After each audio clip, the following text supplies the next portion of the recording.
જેના જીવનમાં જેને લક્ષ્મી જોઈએ છે એને નારાયણને રાખવા જોઈએ. આજે લક્ષ્મી બધાને જોતા છે પણ નારાયણ નથી જોતા. ઘણા બધા લોકો પૂજા કરતા હોય, પૂજા કર્યા પછી ચાંદલો પણ કરતા હોય પણ તિલક ન કરતા હોય.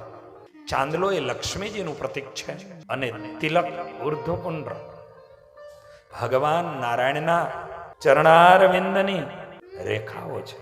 એ ચરણારવિંદની રેખાઓ છે ઉર્ધ્વ રેખા. અને એ એક ચરણની રેખા નથી, ઠાકોરજીના બે ચરણ ભેગા થાય. તમે ઠાકોરજીના ચરણારવિંદને નિરખજો. એ આમ કરી અને આમ રેખા આવી, બીજા ચરણની આમ રેખા આવી અને બે ચરણ ભેગા થાય ત્યારે યુ થાય. એટલે આ જે તિલક કરીએ છીએ પરમાત્માના ચરણારવિંદની ઉર્ધ્વ રેખા છે. અને સ્કંદ પુરાણ, પદ્મ પુરાણ એની અંદર એવું લખ્યું છે કે વૈષ્ણવ સત્સંગી માત્ર ભગવાન રામને માનતા હોય, ભગવાન કૃષ્ણને માનતા હોય, ભગવાન સ્વામિનારાયણને માનતા હોય, લક્ષ્મીનારાયણને માનતા હોય, કોઈ બી જ્યાં સુધી એનો અનુયાયી આશ્રિત ઉર્ધ્વપુંડ્ર કરતો નથી અને ત્યાં સુધી કરેલું એનું સત્કર્મ એનું પરિપૂર્ણ એને ફલ પ્રાપ્ત થતું નથી.